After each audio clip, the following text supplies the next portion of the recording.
Welcome, everyone. My name is Kathleen Schultz. I go by she, her, hers pronouns. And before we begin, I just want to encourage everyone who's attending today to take the 2-question survey at the end of our session. And also feel free to use the question answer function to ask questions of our panelists today. So we're definitely eager to hear from you. I just want to start by saying I'm so honored to have the opportunity to facilitate this panel of incredible community advocates. These folks are all experts in their field and have rich information, experiences, and opinions to share. So I'm really excited to be here with them today. I was told I should talk about how my work intersects with this topic, so I'm going to take a minute just to do that. But I'll just say that in the 19 years I've been a practicing therapist, I've treated post-traumatic stress disorder related to sexual and domestic violence and have served on the sexual assault support team at Oregon State University, helped develop and deliver similar campus support resources at Lawrence University, and have really focused my practice specifically on serving my own community of victims and survivors as an LGBTQ identified licensed mental health provider. So I'm very passionate specifically about this topic and also serving teens and young adults who have added vulnerability when it comes to dating and sexual violence. And I'm very invested in hearing from our panelists today and very privileged to share this time with them. So I just want to talk a little bit about our goals for today. We want to show how implicit bias is connected to the additional barriers and realities that youth face when attempting to gain access to support. We use a lot of different language to describe this type of violence, so you'll probably hear different terms used by our panelists and by me today. We'll highlight the realities of interpersonal violence for our youth here in Wisconsin, and our hope is to create community compassion and an understanding of the unique barriers youth victims of interpersonal and sexual violence face in accessing support services here in the community. So before we dive in, I am really excited to introduce you to our panelists, and I'm just going to have them speak for themselves. So panelists, if you wouldn't mind sharing your name, your role and agency, and then briefly describe your experience in your related field to domestic and/or sexual violence. And Danielle, I'm going to put you on the spot and start with you, if that's okay. Oh, Danielle, could you unmute? Thank you. Sorry. Good afternoon, everybody. My name is Danielle Carl. I work at Wise Women Gathering Place. I've been with Wise Women about a little over 5 years now, focusing around youth. Do a lot of prevention and education, and also do some intervention and some healing work. Prior to that, I worked in a school district and did educational advocacy for Native American youth. My whole career has been around youth, specifically working with Native American youth. But here at Wise Women, we have a diverse group of youth that we work with, not just Native American youth. So I am a survivor of domestic violence as a child, and also witness to domestic violence, and also a survivor of sexual assault. So I enjoy what I do. I love watching the youth start their healing journeys and develop more awareness and skills that not only can empower them, but also can help their peers. Thank you. Thank you, Danielle, and thanks for your vulnerability and sharing too. I really appreciate that. Jody, I'm going to have you go ahead and follow up. Thank you, and thanks for allowing us to be here today too. I'm Jody Neuthaus-Mikulski. I use she, her pronouns. I work at Golden House in Green Bay. I've been with Golden House full-time for, it'll be 26 years next week, so it's been a long time. Even though right now I'm shelter coordinator, so I don't do as much direct client service, but I had done direct client service for, over 20 years. And most of the service that I is with children and youth, and then with their parents, and supporting relationships between the parents and the youth, as well as trauma and training for staff and for the community. So involved in a lot of that related to how trauma impacts development for young people, and then as they grow into adulthood. Thank you, Jody. And I know just from talking with you one time, I learned about a lot of different resources in the community, including Wise Women Gathering. So it sounds like you all have connections from before as well. And Reiko, I'm going to have you just go ahead and finish up our introductions. Hey everyone, my name is Reiko Ramos. I use they, them pronouns. I'm the youth and young adult advocate at Diverse and Resilient.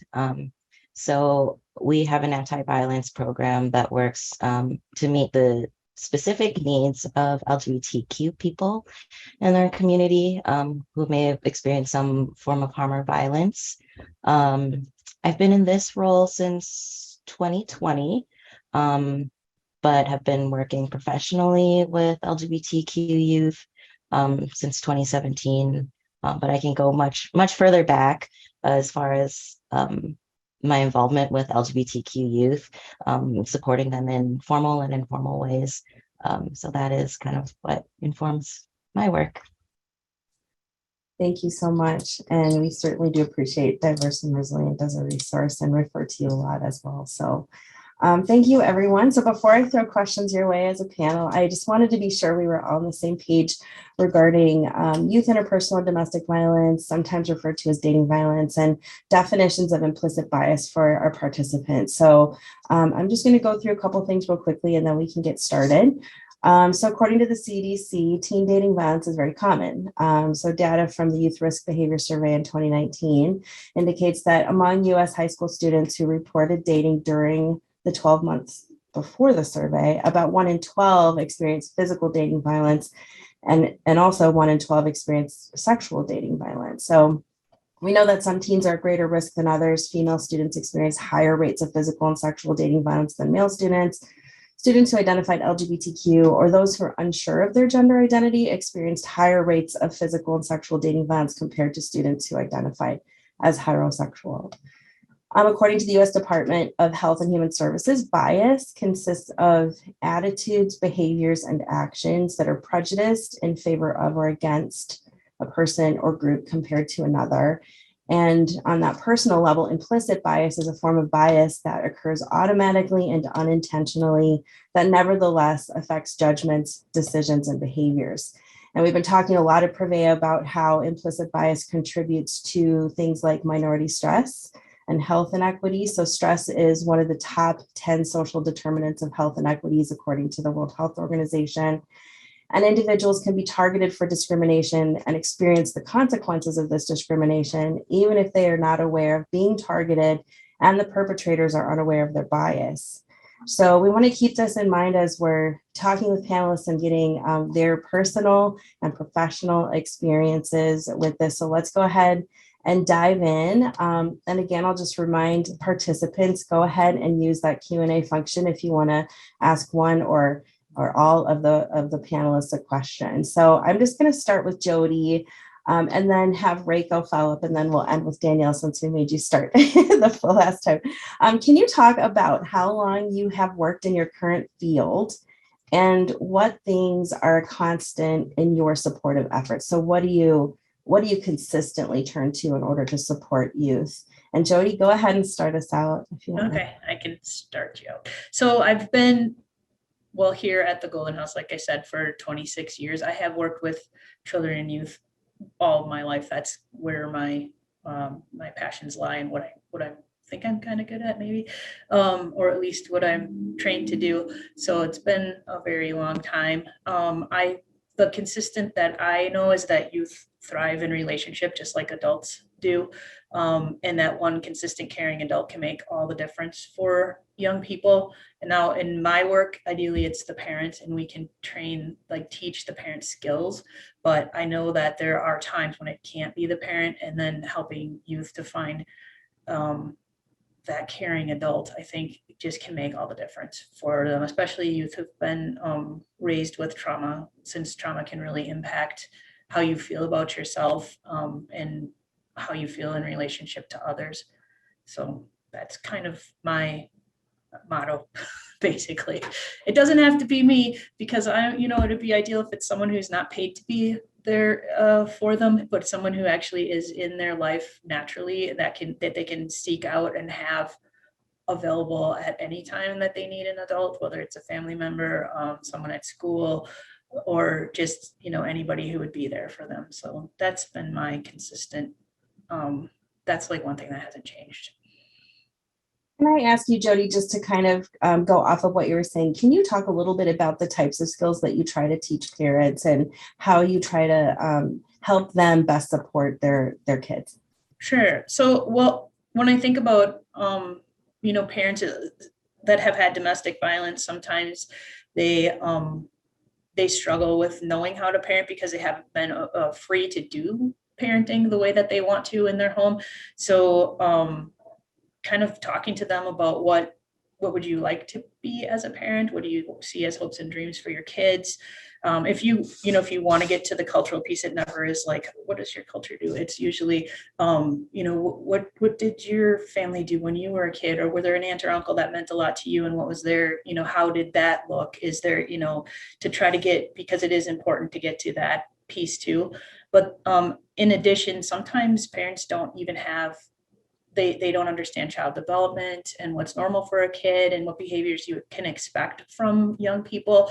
And I think sometimes we forget in human development that teens are in a developmental stage as well. So that a lot of their behaviors that you might see as challenging are just normal growth and development. And maybe when you get back to parents and teach them like what is normal development, it helps them to be less mad at some behaviors that are just behaviors that young people have. So I don't say you're a bad parent. Usually what I say is, it looks like you're kind of struggling with your, what, or that looks like that really irritates you. First of all, I'll be like, can I take them for a little while and give you a break? Go take a break. And then can we talk about, what's going on, and not focusing more on the child's behavior rather than the parenting skills or lack thereof, and then how they want to be as a parent. Because most parents want to be a good parent, want what's best for their kids, and a lot of people just don't have the skills to do it. So I benefited from learning from other people, and I think anybody can benefit from that. For sure. Thank you for that. It sounds like you're really focused on things developmentally and reframing things developmentally, and also like finding those protective factor people that are in those kids' lives. So that's really helpful, Jody. Thank you. Reiko, I'm going to just have you follow up with the same question. Do you want me to repeat the question at all? Or you? The question was, what things are constant in your supportive efforts? Yeah. For me, I think it's really about listening. We say that with all survivors, right? Listen to survivors. And I think youth especially are often told that they are too young to know. Young people are given so much unsolicited advice about like what you should do, how things should be, and or when things went wrong, you could have done this. And I think it's just very unhelpful in many cases. Like youth just need to be heard and seen and validated, and know that like they have autonomy to make their own decisions. And yeah, they might make mistakes along the way. Some of those decisions may lead to less desirable outcomes, but that's okay. Like, I think that our job is to just listen to them and support them, and know that like, we're not going to drop the rope. We're going to be here. Regardless of whatever happens, we're going to be here. We're going to listen. Because I think, if we give them that space, young people already they already know what they need. If we're paying attention, they probably already told us what that is. And they're so creative. They have so many answers and solutions, and they don't need like our old advice. Like sometimes, there's so many answers to many problems, and I think part of our work is to allow youth to find their own answers. Wow, that actually sounds and feels very powerful, kind of hearing you say that. But I'm hearing too, like there needs to be consistency in that support. from what you're saying, and the listening matters a lot. And I can't help but ask follow-up questions. It's just such an important topic. So I'm just going to ask you, like, what have you noticed in your work? You've worked with youth a long time. What have you noticed when you do listen and when you do hear their solutions in you, and they are solving their own problems? What do you notice in terms of outcomes and the relationship building piece of that? There's a trust there, right? It's not just like the one time. How I respond that first time also means that we're building a relationship together and they can keep coming back.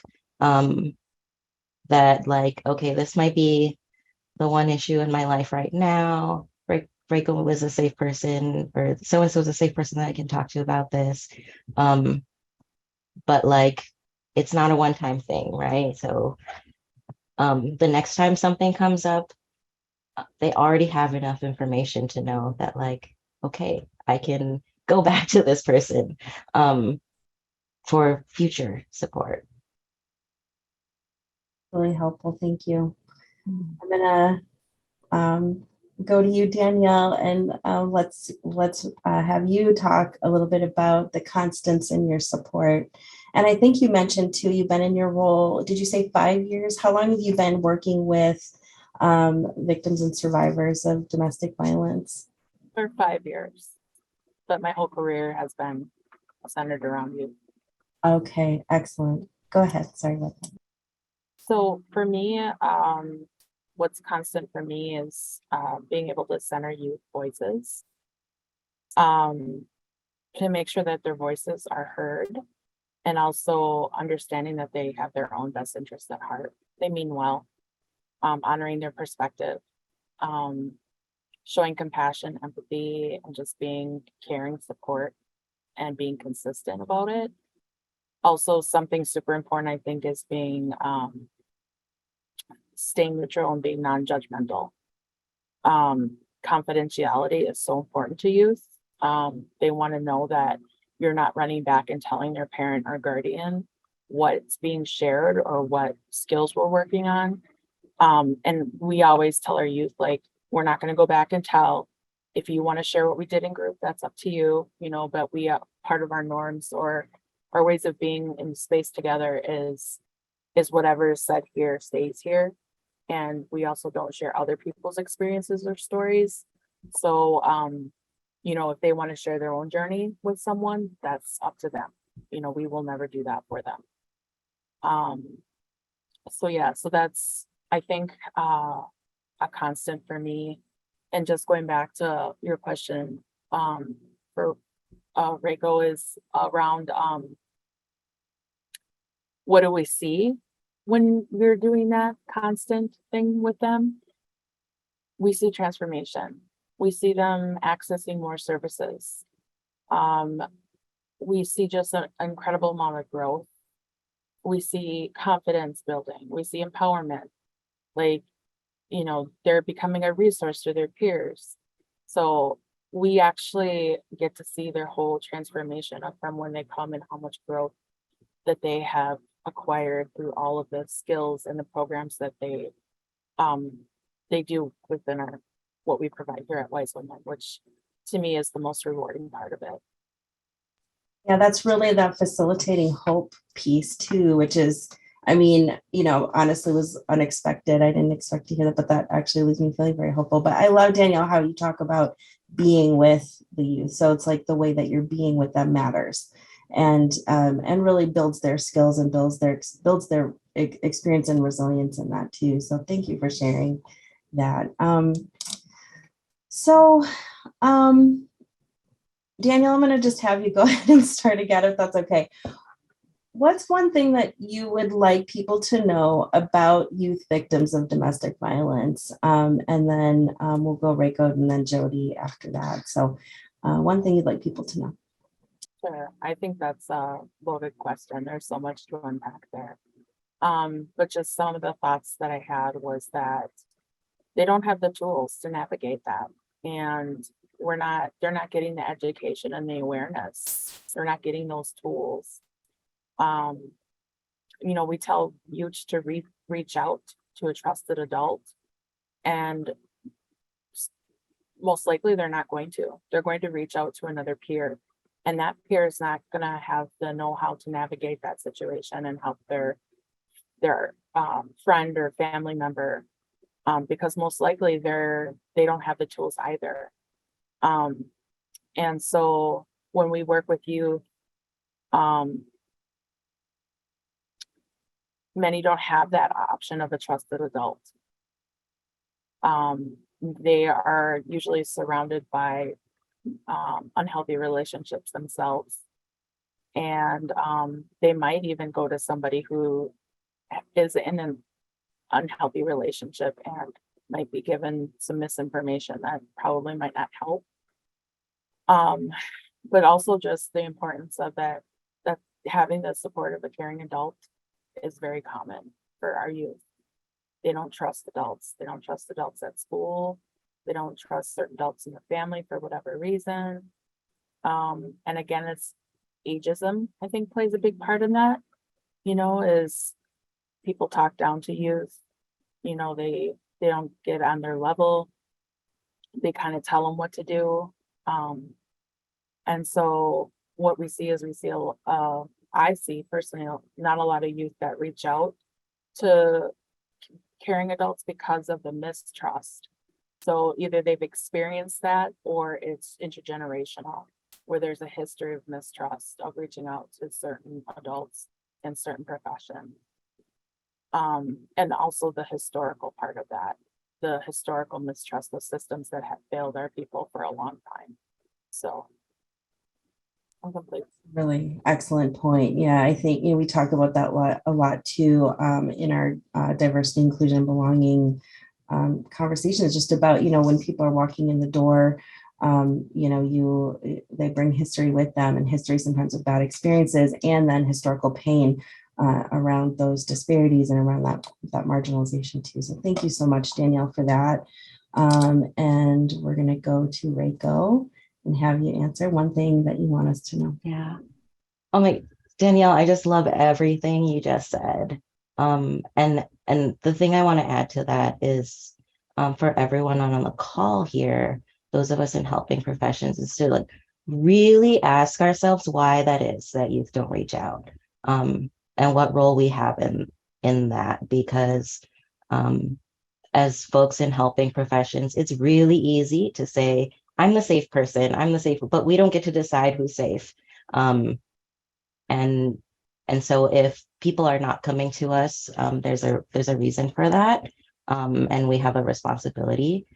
The other thing I'd add to this question is just taking it back to the listening piece that I mentioned in the previous question. And I want to relate to what Danielle said about not having the tools. That not only do young people not have the tools, they may not have been given the language yet to talk about what's going on. We often have a spidey sense that tells us something isn't quite right, but we may not know how to communicate those things. And so I never expect a young person to say, Reiko, can you help me? I'm experiencing teen dating violence right now. That would never happen. So again, listening carefully also means sometimes we're reading between the lines and we have to ask follow-up questions.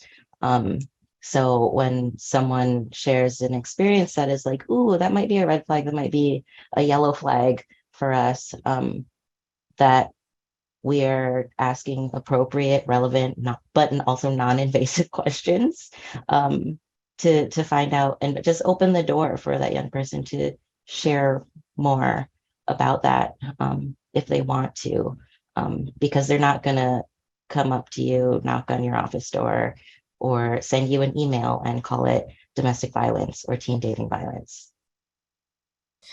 We have a question actually from our participants that I think is an awesome question. So I'm going to have Reiko go ahead and answer that before we move on. And if anyone wants to jump in on this question too, please feel free. But can anyone give an example of what youth goes through? Mm-hmm. I guess like one example I'll give, since we're talking about teen dating violence, could be controlling behaviors from a dating partner. Um, we see this a lot, especially through things like social media, texting, anything kind of tech based, because part of that means that we have so much visibility into people who aren't even like physically in our space, right? Where are you? Who are you talking to? So that's one example of what teen dating violence might look like for a young person.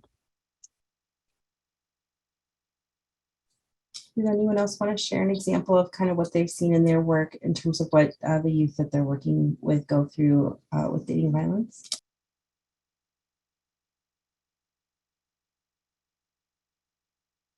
I think there's just so many different certain scenarios, that come to us. But the normalization, I think, is something that, they grow up seeing, they're witnessing it or experiencing it in the home, and they think that that's normal. That kind of unhealthy relationship is normal. And so, um, I've I've had youth experience the manipulation, the intimidation. I've had a lot of youth who have tried to leave an unhealthy relationship just to stay in it because their partner threatened to unalive themselves. We get that a lot. We're getting a lot of stalking through technology. And youth don't know the apps and how to protect themselves. Parents don't always know the apps either and how to protect their children. And so there's just so much in that question. I think the other thing is when you grow up being either a witness of domestic violence or you're in the thick of domestic violence, that you're isolated, and you just stay isolated, withdrawn. And I'm seeing a lot of you come through that are self-medicating in unhealthy ways, a lot of self-harm, a lot of negative self-talk, no self-confidence, no self-esteem, no self-worth. And the mental health is a huge issue that we're seeing with our youth that are experiencing domestic violence. I think they're mentally unwell when they come to us, and they're just struggling with mental capacity and not having the resources and the coping skills. If that answers the question. Absolutely. I mean, I think that definitely answers the question. And there probably are so many scenarios, but that manipulation, there's coercion, there's exploitation, and that intensity too of those relationships can really influence that. Definitely. Thank you, Danielle, for that. I do want to come back to something Reiko said, but I want to actually give Jody a chance here. Did you want to answer this question, or do you want to jump back to the other question? Is what one thing would you like folks to know, and then maybe I can go back to Reiko after that. Just quickly, I could answer one something that I think that youth go through, or just as with anyone in an unhealthy relationship, is it's gradual, it sneaks up on you, and if you and I think just what both Reiko and Danielle kind of mentioned, you don't know what if you're not taught this. It's you if you're growing up witnessing it or not. There's no one in school teaching us how to have healthy relationships, and it's those programs like Danielle that they have at Wise Women, where they keep them for a long time and they work with young people. And then just an example of it wasn't Danielle's group, but it was a while ago when I used to do support group, like the young people from the older kids, like teenagers from Wise Women came over here and did the support group for our kids, which are younger kids.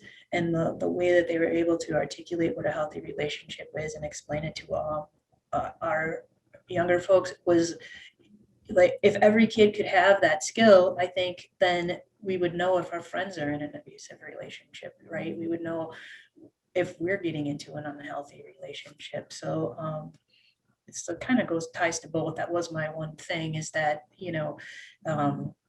just we if we all knew what it was, instead of it wouldn't be, I think Reiko said spidey sense, and I love that, because that's what it feels like.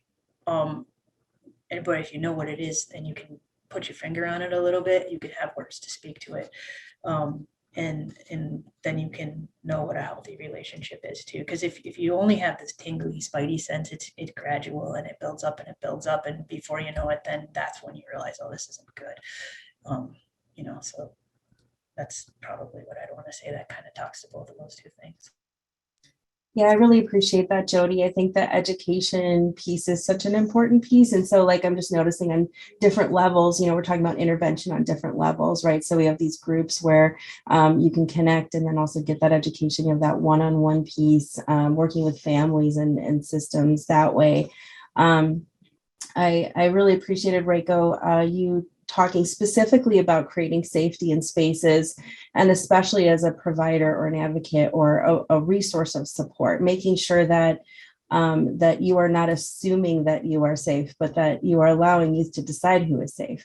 And I think that leads really beautifully into the next question. And I was certainly, my gears were going about checking implicit bias as a provider, and just thinking about how to do that and what we do in order to do that. Because I think that, historical pain and sometimes historical violence that have happened within the context of support, right, that Danielle mentioned before, having maybe a culturally responsive care for a patient, which we talk about here, Purvey a lot, being culturally responsive. So knowing enough about that historical pain, but then there's also implicit bias within us as well, right? So I want to shift our conversation toward talking more about implicit bias. And I would like to hear from panelists, in what ways have you seen implicit bias re-victimize youth involved in domestic violence? And so if we think about that bias as actually being those exchanges that are happening within that implicit bias, re-victimizing youth, or creating, another victimization on top of that. Can you talk about what you've seen in your offices? And Reiko, I'm going to go ahead and have you start, if that's okay. So many examples. I guess where do I want to start? I think of the ways that LGBTQ people are pathologized. And so ways that implicit bias can show up is actually gatekeeping when our job is to support. So, it means that if someone is having challenges with their mental health and also happens to be trans, those things may or may not be related. Like, they're as related as much as they're not related. And what winds up happening is that because of implicit biases, we may have both about mental health and what it means to be trans, for example, that we're not taking the identity piece or the mental health piece very seriously. And that as far as trans youth and what that means to access to care, therapists especially are the biggest gatekeepers when it comes to this, right? So they might have a parent who's like, no, I don't support your identity, this is wrong.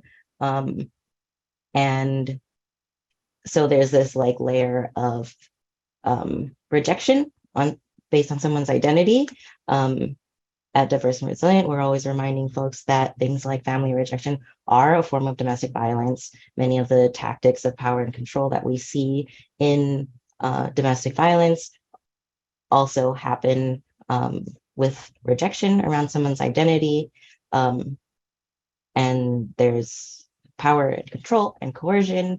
And then we're saying, okay, here, now go to this mental health provider to get help.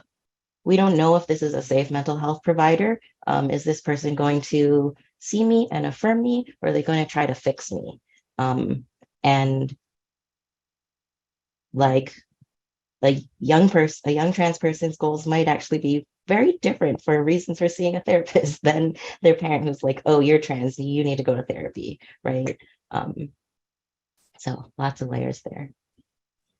Absolutely. Thank you for calling that out. I know we're talking about mental health too a lot in our conversation. So I really appreciate you pointing that out. And I think it is such a point of responsibility on providers to remember that we can't treat LGBTQ youth differently and seek someone else's agenda in therapy. So I know providing affirming care is a trainable thing, and I would just encourage any providers who are listening, if they have questions about that, to reach out. We're trying to do that training here at Prevea and Diverse and Resilient Partners with quite a few providers who have either been trained in RACO. Really quickly, would you want to plug the event that is coming up in November? Because I feel like I know that there are mental health providers who are listening, and I would love for them to know if they don't know already up here. So I know it's happening in the Valley, but I would love for them to know about what's going on down there. So. Yes, so Diverse and Resilient in Appleton, along with NEW Mental Health Connections, is partnering to put on an LGBTQ mental health summit that is going to take place. It's a Saturday, November 12th, and registration is still open. So if you're looking for that, you can go to NEW Mental Health Connections website, go to their event page, and that's where you can find registration. This is intended to be both for LGBTQ folks, our LGBTQ community, as well as providers or other support folks looking to learn more and do better. So it's a shared space for any LGBTQ folks, and especially survivors who want to go. We're waiving the registration fees because we want this to benefit our those who are part of our community directly as well. So That's amazing. Yeah. Thank you so much for that. Okay, I'm going to have Danielle get us back to the question. In what ways have you seen implicit bias re-victimize youth involved in domestic violence? Go ahead, Danielle. Yeah, I guess there's a couple things that come to mind. One is kind of like a sanctuary trauma comes to mind a little bit. When you are referring or folks that have good intentions are trying to seek services for youth, but there's some more trauma that's happening because they're not necessarily having a great experience with that resource. So that was one thing that came to mind. And again, the ageism and the power and control, a little bit about what was just spoken about in regards to parents having a lot of control over situations. And I guess in my experience and what I've seen is how dangerous that can be when the parent is the abuser or a caregiver is the abuser. And how certain agencies or entities who have rules in place around youth and notifying parents put them in unsafe situations because the parent is the one in control and is also the abuser, and how many youth have to recant their stories or say that they lied because of the coaching that happens after that to take the light and the pressure off of them from getting services, which usually warrants like a CPS investigation if that comes into play. I see a lot of youth struggling with a lot of systems. Foster care is one. I'm a foster parent, and I've seen what the youth go through when they're in that system, and how they can be re-victimized. I have seen where they were removed from the home and people had well intentions, the foster parents have well intentions, but how a child could be re-victimized in that situation. And I've also, as an advocate, I've seen similar things as well. Um, and the constant moving from placement to placement is a constant struggle for youth as far as being re-victimized. Um, so those would be some examples, I guess, that come to mind, but the power and control, I think, of the adults in the situation is really sometimes, I know, well-intentioned, but actually is more harmful. And so there's so many examples of where youth have tried to voice their struggles and their hurts and what's being happened to them, and a lot of times they just get bounced around, which is really hard to stomach. So that would just be one example that I have about kind of the implicit bias around ageism and having so many adults in a situation where the adults' voices overpower the youth voices. Yeah, that seems to connect with what Reiko was saying about making sure that the youth are able to speak to their own experience and to not assume that they wouldn't know that that ageism comes in when you make that assumption, or, even just addressing or acknowledging, when you're working with folks, that the power and control piece shows up. So I think looking for that, like you said, Danielle, that's really helpful, and really appreciate that. Jody, I'm going to have you go ahead and answer that question as well. In what ways have you seen implicit bias re-victimize youth involved in domestic violence?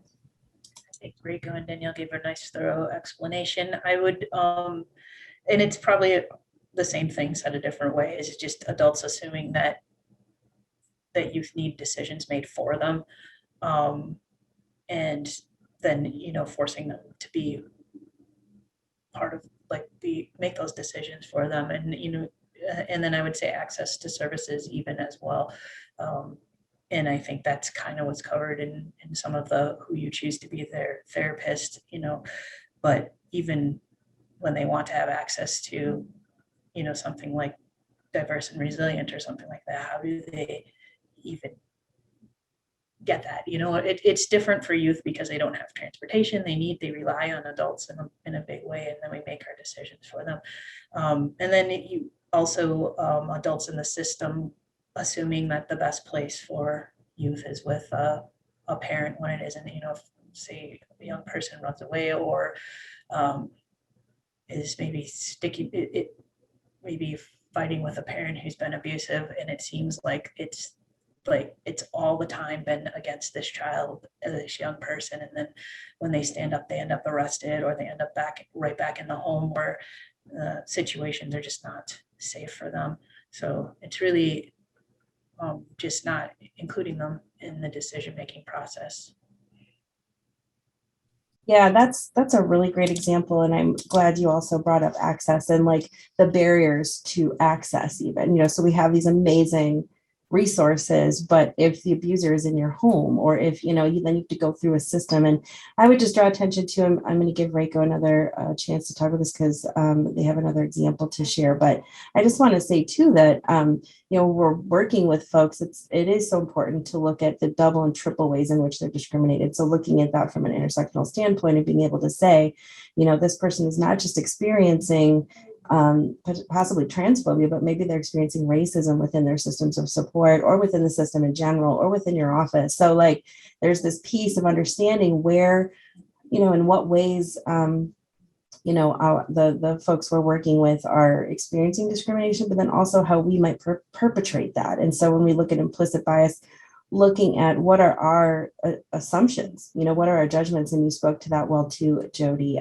just really understanding the assumptions you're making when you make recommendations or give advice that's maybe solicited, maybe unsolicited, and that gatekeeping piece that Reiko, you mentioned too, just to make sure everyone knows what that means. Gatekeeping is also ways in which providers can control whether or not someone has access to services like gender affirming hormone therapy, for example, for LGBTQ folks, affirming care services, different interventions that would treat things like gender dysphoria. So like that gatekeeping piece becomes an access barrier as well. So I'm going to kick it back to you, Reiko. You had another example to share. Go ahead.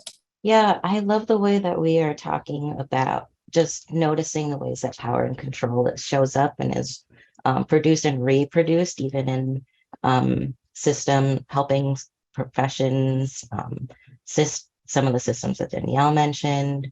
And then the other example I wanted to bring to this space is policing and the way that shows up. And I'm thinking of police presence in schools, what that means for young people who have grown up with domestic violence in the home. They all also, based on other identities, may also experience being police, like police force on them, especially for Black and Brown young folks and queer and trans young folks. And so I'm thinking of situations in the past where like a trans BIPOC youth grown up with a significant amount of trauma who was something in class frustrated them and they stepped out to decompress because that was a tool that they knew could help them self-regulate. And a school resource officer is like, hey, what are you doing? Don't do that. And this young person's like, I just need a minute. I need space. Please don't touch me. And so they made their needs very clear and known. And here's this is an adult not following any of those things and actually escalating things. And that is a profession where like there's an entitlement to like put your hand on someone else, right? And so that's exactly what happened. And it, of course, didn't end well for the student. That's a really important example, and I really appreciate you bringing that up. It's such a vulnerability, I think, and draws together all these things we're talking about. I mean, when we're looking at our own assumptions, and maybe how that resource officer may, have benefited from looking at those assumptions, like what this person is doing in the hallway is coping, and what they are viewed to be doing is something, wrong. And so, I think that's certainly true of our schools. And I really appreciate you bringing up, those systemic pieces too, where there's just a lot of entitlement or expectation that you're allowed to do things with young people that honestly adults wouldn't be able to cope with you doing. And so I just want to draw attention to that too, that, I'm thinking about, we're working, I was just working with my intern and talking about how we have expectations that when it comes to dating violence, for example, with youth, that maybe we're just going to get them out of that relationship, and those relationships are actually important to them. And so when we look at working with adults along that, looking at options and resources and trying to help them sometimes leave a relationship or even cope within that relationship, the timeline of that, we just kind of expect we can tell youth, well, you can't see that person anymore. And how that can actually worsen things instead of making that better. So there's all these different ways in which these larger and then smaller systems around that youth, could be really bearing down on our youth. And so I think it's important for us to maybe talk a little bit, we have about 15 minutes left, so I have a couple more questions, but I want to talk a little bit about other issues that come to bear for young survivors attempting to access support. And I really want us to talk about subpopulations in the group and how those needs look different for different youth, and we kind of started that conversation already, but Danielle, do you want to start us off with this, just maybe talking about how some of our more, health disparity populations, really experience services differently and what those needs might be, and really what are we looking at for those youth who are attempting to find support services when their needs are different than the general public? Yeah. Yeah, I think there should have been a whole session just based on what Reiko just talked about, because lots of incidences came up around like police and especially in the schools. But I just kind of want to mention a little bit about some thoughts about finding supportive services in the schools specifically. So in my experience in education, when I worked in the schools, there was a middle school that had done the peer-to-peer, kind of like a mediation type thing where if a student was struggling, they could go to their peer, and the peers had been trained by a guidance counselor or whomever in the schools to assist the student. And I remember learning about that resource and I thought, oh, interesting. And so I used to see the peers come in, go to their space with the students that were struggling. And it was never students of color in that space with the peers. And so I reflected on that, and they saw no representation of themselves amongst those peers that were trained. And the other thing is that the experiences that they experienced and the struggles that they had were not relatable to the peers that were there to assist them because they weren't experiencing those similar situations. Although I think it's a good model, and I know that, you know, peers do tend to want to lean on peers. I think it's important to realize that there's a lot of work to be done within that, a lot more training that needs to happen, just to be culturally responsive in that space. And then the other thing is, we've talked about this a little bit before, but that caring connection to adults doesn't always happen in a school setting. I've done so many safety plans with youth, and we safety plan like what's going to happen at school. You know, what are we going to do at school if this and this happens to plan around your safety? Never do they say, I'm going to go to a school staff person. No, it's hardly ever comes up for youth of color. And that just goes back to the distrust, mistrust of the school system and how they played a part historically in marginal, being non-inclusive, and there's still silos and there's still discrimination and things happening there, and has gone on for a long time. A lot of racism.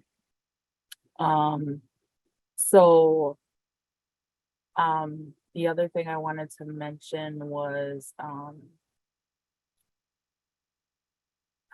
I had a youth that came to me, and she did try to reach out in high school to her guidance counselor and was brushed off. She felt like she wasn't heard, like her person didn't have time for her. And when I think about that, when I worked in the schools, I was like, well, yeah, because the focus of high school guidance counselors is college readiness, college prep stuff. It's testing, it's advising, you know, and I think in our school systems, we have lost sight of the fact that students still need social support in high school. And there's a huge gap there. And so the other thing I wanted to mention was housing resources, mental health resources are a challenge if youth are disconnected by their parents or guardians, other family members that might be taking care of them, and that many programs and services require parent permission and signature parents to sign to access those resources. And so there's a lot of barriers for our youth to access those supportive services. The other thing I want to mention is the stigma of accessing services in communities of color. People just don't do that. They would rather figure it out themselves, or because of the mistrust and experiences that have happened historically. Oh, we don't believe in counseling. We won't go to counseling. You know, counseling is not for us. We'll just suffer through it. Or our families had a bad experience with this resource. We're not going to go there because we know they don't help people. And so all that gets carried down generation to generation. And so that creates that stigma of you don't ask for help. You don't ask for supportive services. You just kind of grin and bear it and do the best that you can. Wow, thank you, Danielle. God, I feel like I'm learning so much. Thank you. That's really paints such a clear picture about the just multi-level issues, you know, that are happening just to get help, just to get support. and what's really lacking sometimes in our youth's lives in terms of support. And I'm going to have Reiko piggyback off of that. Reiko, can you talk a little bit too about issues that come up in terms of accessing support services and then subpopulation? So folks that don't have that typical experience. What Danielle was saying about parent permission is so huge. There are no avenues, no formal avenues of support, right, for youth outside of things like school systems, child welfare systems, youth justice system. They all involve some level of parent involvement. And so when we're working with LGBTQ youth, for example, there are also very few, like if they want to access support, youth have such little autonomy about what information about them is shared, who it gets shared with, how it gets shared. And so if you have a trans or gender nonconforming youth who is sharing their identity for the first time, and maybe they don't have parent support, if they come out at school, how do they know that someone isn't going to relay that information to a parent? And I will also say, educators are under such scrutiny right now too. There's not a lot of consistency across school systems about how that should be dealt with and what that looks like. And so youth really have very little privacy around their identity. Sometimes we do need just like time to hold stuff for ourselves and process. And we might need to tell a few people, but that doesn't mean we're like ready to be out the gate with our identity, waving a rainbow flag, trans flag. There's such a vast range of experiences. And so, and accessing that support in ways that really are confidential for youth. Very few of those options exist. And the other thing I'll say about schools is, as much as they are a huge safety net, that traditional public school systems have also failed a lot of young people who have experienced a lot of trauma, who are Black or brown, LGBTQ, neurodivergent, have disabilities, right? And so so many of the young people that I work with, I think Danielle would say this is true too, they're not even in traditional school systems. So like, right, there isn't the like school social worker I go talk to, because like that's not even where I'm receiving my education. So. And I think about homeschooled folks too. Oh, thank you, Reiko. That just really, filled that out. And I think too, I can't believe we only have an hour to talk on this, and we could do like a whole conference. I feel like I just wish that I could listen to for the next 4 hours and just keep learning. Jody, I actually think we're just gonna, in the interest of time, go ahead and move to some of our final questions. I'd like everyone to answer, but I'm gonna have Jody start us off. So if you don't mind, just kind of talking about the way supporting youth survivors or victims is different from supporting adults. And then also, I would like you to tag on just like one effective strategy that you have used in helping a young person who specifically kind of thinks controlling or abusive behavior is love. I think that would be a great question to maybe end on. So Jody, if you don't mind. Sure. Thank you both for your insight too, for the specific youth. I think with youth that their brains are still developing, and we forget that sometimes. So the trauma of an abusive relationship can really impact their development and how they end up seeing the world in general. and relationships in the future.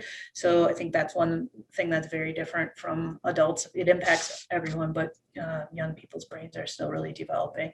I also think in early relationships, we're learning how to navigate relationships, and young people have can have really strong feelings, and they haven't had the experience to know that time can heal things. And that, so I don't know if I'm saying that correctly, but they might feel like it's permanent. So like the feelings that are really strong or that are really hurtful, they might feel like that's the way, and it is very a permanent situation, and not realize that things do get better. Sometimes they see the relationship as a way out of a household that was unhealthy, and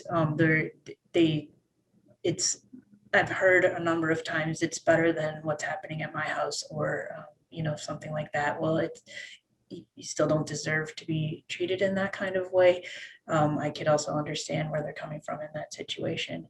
And you said one thing that I would say about working with youth. I think if you are going to talk directly about something you see in a relationship that looks unhealthy, to focus on the behavior and not the person. Because as soon as you focus on a person and you say that that person is a bad person, which by the way, no one is, or something like that, you've created this dichotomy for this child or this youth to choose.